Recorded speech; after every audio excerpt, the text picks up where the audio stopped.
Hello and welcome to my channel. On today's video we are going to look at some of the most amazing and beautiful tiaras worn by queens and princess, in the realm of royalty, pageantry, and nobles.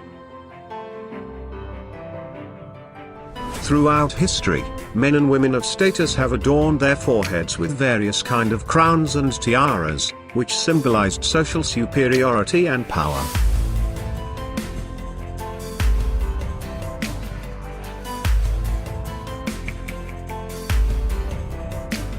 The fashion of wearing precious tiaras has fluctuated with history and gone in tandem with society's appetite for egalitarianism or elitism, but it has not vanished.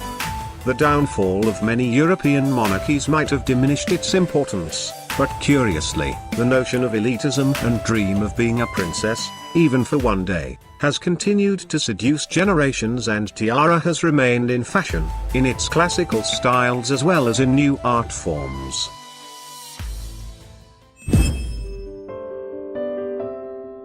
Most royal watchers instantly recognized the glittering diadem as Queen Mary's lover's knot tiara, often shortened to the lover's knot. The lover's knot tiara was commissioned for Queen Mary in 1913 from Britain's House of Garrett. It consists of diamonds and a collection of 19 hanging pearls, all set in silver and gold. Later it was handed down to Queen Elizabeth. She then eventually gave it to her daughter-in-law, Princess Diana. It was through Diana that lover's knot became one of the most recognizable pieces of jewelry belonging to the British royal family. She famously paired it with a white, pearl-encrusted Catherine Walker ensemble while visiting Hong Kong in 1989. Upon her divorce from Prince Charles, the tiara was returned to Queen Elizabeth as part of the divorce deal. Kate Middleton didn't wear the lover's knot tiara for the first few years of her royal tenure. On her wedding day, Kate Middleton wore the Cartier halo tiara. Then, for other formal occasions, most notably at the state dinner for Chinese President Xi Jinping, she donned the lotus flower tiara. However, in December 2015, she wore the lover's knot for that year's diplomatic reception. Immediately, comparisons to Diana were made. Since then, it's become the Duchess's formal headwear of choice. Ninth on the list is the Marie III's, Duchesse d'Angoulême Emerald and Diamond Tiara.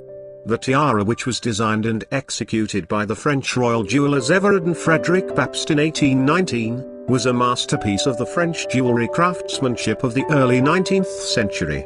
The design of the tiara was a symmetrical design of scrolling foliage, mounted with over 1,000 diamonds set in silver, and 40 emeralds set in gold. The silver and gold lines of the settings are clearly visible in the photograph of the tiara. The tiara survived the French Revolution and was hidden away together with other royal treasure. Eventually the tiara was sold in an auction to an English aristocrat. It was on display at the Albert and Victoria Museums for several years until the owner of the celebrated tiara successfully negotiated a deal with the Louvre Museum that brought him the returns he expected. Thus the emerald and diamond tiara of the Duchesse d'Angoulême, Marie III's Charlotte, the only child of Louis XVI and Marie Antoinette to survive the French Revolution, finally became the property of the Louvre Museum, where it is displayed today. Eighth on the list is the Lynn Aquamarine Tiara. A tiara that comes to us courtesy of the Belgian noble house of Lynn. The Lynn family have held their titles for centuries, but this tiara is a thoroughly modern addition to the extended family's jewel collection. In 2009, Prince Edoardo Lynn della Tremoille married Italian actress Isabella Orsini. This beautiful diamond and aquamarine tiara was made for the occasion. The sparkler, which was created by Hollemans, features a large central aquamarine bookended by smaller aquamarines.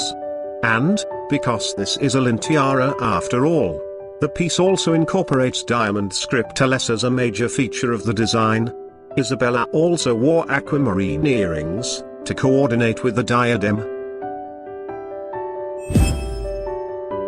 The universal themes of nature, strength, beauty, femininity and unity. The Mwawad Miss Universe Tiara 2019 began life like this, as inspiration. The designers was asked if crafting the extraordinary tiara embracing the values of the Miss Universe, and translate them to diamond-studded crown, that represent ambition, diversity, community, and beauty.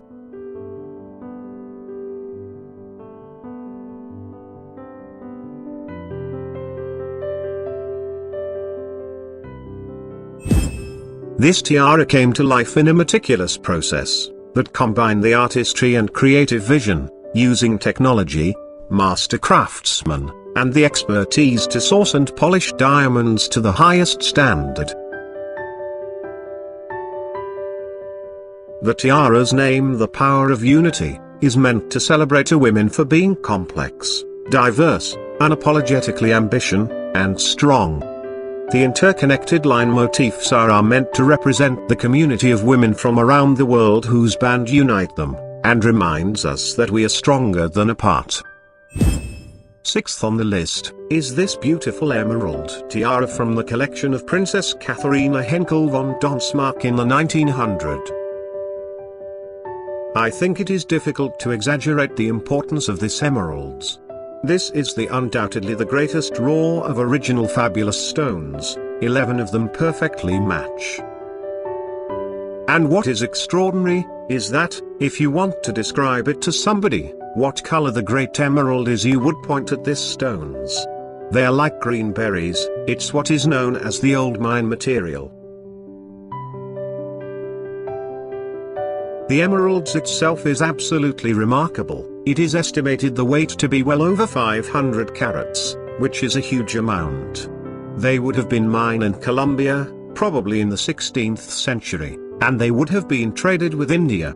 The emeralds are typical of a way of wearing emeralds in India in the 17th century, cutting them in a way of almost rolled pebbled beads, and characters will be drilled along the main axis, with this rather thick drill holes. So, one can easily imagine that this could worn around the neck by a Maharaja or a prince. And then, subsequently finding its way into France in the turn of the 19th century. There's really no period in European history where jewelry was more glamorous and more abundant than the better part of end of the 19th century. Prince Guido Henkel von Donsmarck was at that time the richest man in Germany and one of the richest men in Europe. In 1887 he married a Russian aristocrat, Katharina Sleptsov, and this tiara was commissioned for her as a gift. Donsmarck commissioned this tiara from Chormy. The design of the tiara, the base of the tiara, is typical of the late 19th century. Very delicate garden forms set in diamonds and studded with this large cushion pale yellow diamond, which contrast perfectly with the emeralds. Fifth on the list is the Queen Alexandra's Kokoshnik tiara. There are so many reasons to love Queen Alexandra's Kokoshnik. It's an utterly classic tiara from a design perspective. It's a literal wall of diamonds. It has a fascinating, Romanov-related backstory.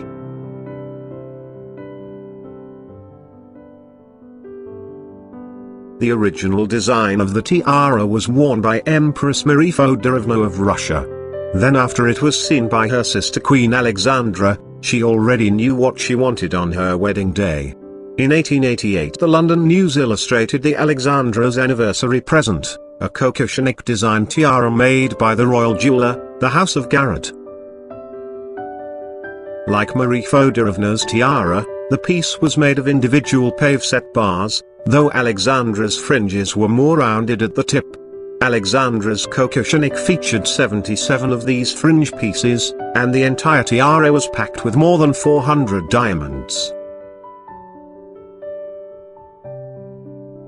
One of the tiara's first appearances at a major royal occasion came a few years later, when Alexandra wore the diadem at the 1893 wedding of her second son, the Duke of York, later King George V, and Princess Mary of Teck. In portraits taken on that day, the flexibility of the tiara is apparent, the fringes are not bunched tightly together, and spaces are visible between the bars. Alexandra appears to have used another jewel, possibly a bracelet, to help gather the fringe together. When Queen Alexandra died in 1925, the coquillage was inherited by her daughter-in-law, Queen Mary. A fitting choice, since it was famously worn by Alexandra at Mary's wedding. Queen Mary died in 1953, and along with most of the rest of her property, she bequeathed the tiara to her granddaughter, Queen Elizabeth II. The piece quickly became a central part of Elizabeth's jewelry collection. There are tiaras, and then there are masterpieces. Today's tiara definitely falls into the latter category. One of the most stunning tiaras in the collections of the extended British royal family, the Fife tiara, was given to Princess Louise.